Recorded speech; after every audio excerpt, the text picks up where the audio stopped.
ঘাটাল মহকুমার দাসপুরের এক প্রাথমিক বিদ্যালয়ের ছাত্রছাত্রীরা একেবারে গণতান্ত্রিক পদ্ধতিতে ব্যালট পেপারে ভোটদান করলো।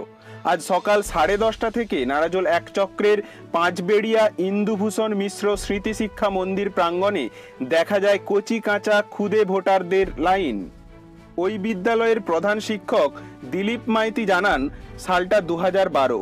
রাজ্যের প্রাথমিক শিক্ষা সংসদ থেকে বলা হয়েছিল প্রতি শিক্ষাবর্ষে বিদ্যালয়ের ছাত্রছাত্রীদের নিয়ে একটি মন্ত্রিসভা গঠন করতে হবে, আর এই মন্ত্রিসভা তৈরি হবে বিদ্যালয়ের ছাত্রছাত্রীদের ভোটাভুটির মাধ্যমেই।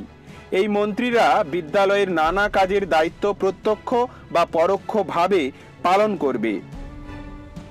সারা রাজ্য জুড়েই প্রাথমিক বিদ্যালয়গুলিতে এই শিশু সংসদ গঠন হয়, তবে ক্লাসরুমের মধ্যেই ছাত্রছাত্রীদের ধ্বনি ভোটে।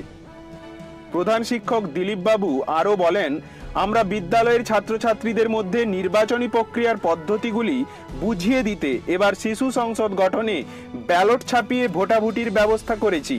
আজ বিদ্যালয়ের পক্ষে রীতিমতো ব্যালট পেপার ছাপিয়ে তাতে প্রার্থীদের নাম প্রতীক লাগিয়ে প্রিজাইডিং অফিসার সহ পোলিং অফিসার্সদের মাধ্যমে ভোটকক্ষে সবার অলক্ষ্যে ব্যালটে ছাপ দিয়ে ছাত্রছাত্রীরা তাদের পছন্দের প্রার্থীদের ভোট দেয়।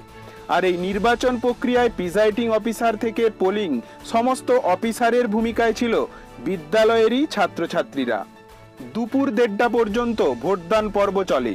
মোট 184 জন আজ 7 মন্ত্রীর সমর্থনে নিজেদের মতামত ব্যালট পেপারের মাধ্যমে জানায়। বিভিন্ন নির্বাচনে এতদিন কচি কাচারা তাদের মায়ের আঁচল ধরে মা বাবার সাথে ভোট কেন্দ্রে যেত। আজ সেই কচি কাঁচাদের হাত ধরে বিদ্যালয়ে এলেন তাদের মায়েরা। লাইনের বাইরে আর তাদের ছেলেমেয়েরা তাদের বিদ্যালয় থেকে দেওয়া পরিচয়পত্র দেখিয়ে লাইন দিয়ে ভোটকক্ষে প্রবেশ করে ভোটার স্লিপ নিয়ে সই করে পোলিং অফিসারদের কাছ থেকে ব্যালট নিয়ে ভোটদান করলো। আর ভোট কেন্দ্রের মধ্যেকার এই প্রক্রিয়া মায়েরা কেন্দ্রের বাইরে দাঁড়িয়ে দেখলো।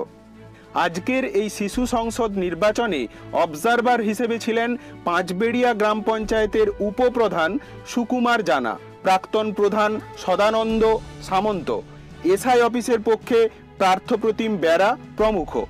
ভোট পর্ব শেষে ব্যালট বাক্স সবার সামনে সিল করে স্ট্রং রুম বিদ্যালয়ের প্রধান শিক্ষকের আলমারির মধ্যে চলে যায়। বিদ্যালয়ের পক্ষে জানানো হয়েছে আগামী 21শে ফেব্রুয়ারি হবে গণনা। যে প্রার্থী সবথেকে বেশি ভোট পাবে সেই হবে শিশু সংসদের এবারের প্রধানমন্ত্রী। বাকি 6 প্রার্থী যথাক্রমে শিক্ষামন্ত্রী, স্বাস্থ্যমন্ত্রী, খাদ্যমন্ত্রী, সাংস্কৃতিক মন্ত্রী, ক্রীড়ামন্ত্রী এবং পরিবেশ মন্ত্রীর পদে ওই দিন তাদের শপথ বাক্য পাঠ করানো হবে।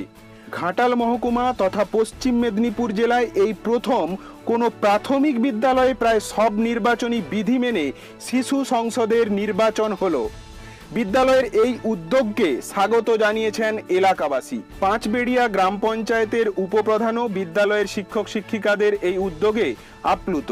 তিনি বলেন, এই নির্বাচনের মাধ্যমে শিক্ষার্থীরা একদিকে যেমন দেশের নির্বাচন প্রক্রিয়া সম্বন্ধে সচেতন হবে, অন্যদিকে শিক্ষার্থীরা তাদের দায়িত্ব সম্বন্ধে সচেতন হবে, উপলব্ধি করবে মন্ত্রী পদে কাজ করার গুরুত্ব। সৌমেন মিশ্র ও সুদীপ্ত শেঠের রিপোর্ট, স্থানীয় সংবাদ, ঘাটাল। শিশুদেরকে সুনাগরিক হিসাবে গড়ে তুলবার জন্য আমাদের এই প্রয়াস। 2019 সালে শিশু সংসদ নির্বাচনের জন্য আমরা ব্যালটের মাধ্যমে শিশু সংসদ নির্বাচন করছি আজ 19শে ফেব্রুয়ারি 2019। শিশুরা যাতে ছোট থেকেই গণতন্ত্রের প্রতি আস্থাশীল হয় এবং সুষ্ঠু গণতন্ত্র ভারতবর্ষের বুকে প্রতিষ্ঠিত হয়, সেই কারণেই আমাদের এই প্রয়াস।